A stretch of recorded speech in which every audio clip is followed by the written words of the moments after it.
Hello കൂട്ടുകാരെ, സുഖാണോ? അപ്പോൾ എൻ്റെ പുതിയ വീഡിയോയിലേക്ക് എല്ലാവർക്കും സ്വാഗതം.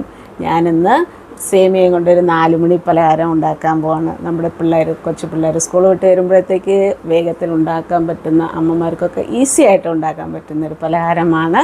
അപ്പോൾ അതെങ്ങനെ ഉണ്ടാക്കണമെന്ന് കാണിച്ചു തരാം, വരും. അപ്പോൾ കൂട്ടുകാരെ, ഇങ്ങനെ ഒരു പാത്രം എടുക്കുക, അതിലേക്ക് കുറച്ച് വെള്ളമൊഴിച്ച് ചൂടാക്കുമ്പോൾ അതിലേക്ക് കുറച്ച് മഞ്ഞൾപ്പൊടി, ഉപ്പും കൂടി നമുക്ക് ആഡ് ചെയ്ത് കൊടുക്കുക. കുറച്ച് മഞ്ഞൾപ്പൊടി ആഡ് ചെയ്യുക, ആവശ്യത്തിന് ഉപ്പ് ആഡ് ചെയ്യുക.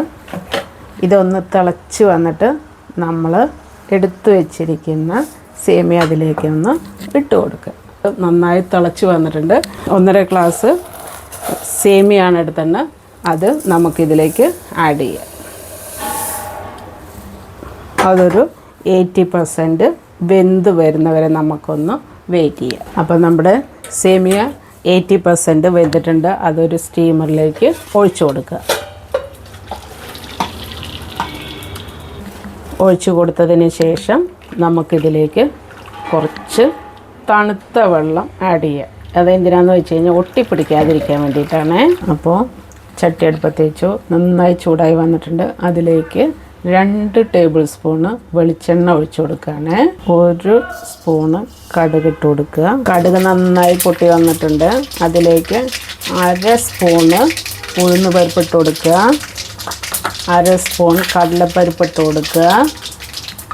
നന്നായിട്ട് ഇളക്കി കൊടുക്കുക. നിലക്കടല ഇട്ട് കൊടുക്കുക.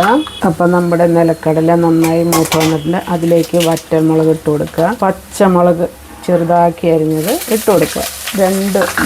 3 പച്ചമുളകാണ് എടുക്കുന്നത്. കുറച്ച് ഉള്ളി കട്ട് ചെയ്ത്, ഉള്ളി നന്നായിട്ട് മൊരിഞ്ഞ് വന്നിട്ടുണ്ട്. അതിലേക്ക് കുറച്ച് കറി ലീവ്സ്, നമ്മുടെ കറിവേപ്പിൻ്റെ ഇല ചെറുതായി കട്ട് ചെയ്തതാണ്, അതിലേക്ക് ഒന്ന് ആഡ് ചെയ്ത് കൊടുക്കുക. കുറച്ച് അണ്ടിപ്പരിപ്പ് ആഡ് ചെയ്ത് കൊടുക്കുക. അപ്പോൾ നമ്മുടെ ഇതെല്ലാം നന്നായിട്ട് മൊരിഞ്ഞ് വന്നിട്ടുണ്ട്. അപ്പോൾ ഇനി അടുത്തത് നമ്മൾ റെഡിയാക്കി വെച്ചിരിക്കുന്ന സേമിയ ഇതിലേക്ക് ആഡ് ചെയ്ത് കൊടുക്കുക. ആവശ്യത്തിന് ഉപ്പിട്ട് കൊടുക്കുക.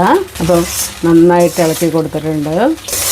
സേമിയ പുളിഹോര റെഡിയാണ്. ഇനി നമുക്കിത് സ്റ്റവ് ഓഫ് ചെയ്യാം. സ്റ്റവ് ഓഫ് ചെയ്തതിന് ശേഷം നാരങ്ങാനീര് ഒഴിച്ച് കൊടുക്കുക. അപ്പം നമ്മുടെ സേമിയ പലഹാരം റെഡി ആയിട്ടുണ്ട്. അപ്പം നമുക്കൊരു സെർവിങ് ബോളിലേക്ക് എടുക്കാം. അപ്പം നമ്മുടെ അടിപൊളിയായ 4 മണി പലഹാരം റെഡി ആയിട്ടുണ്ട്.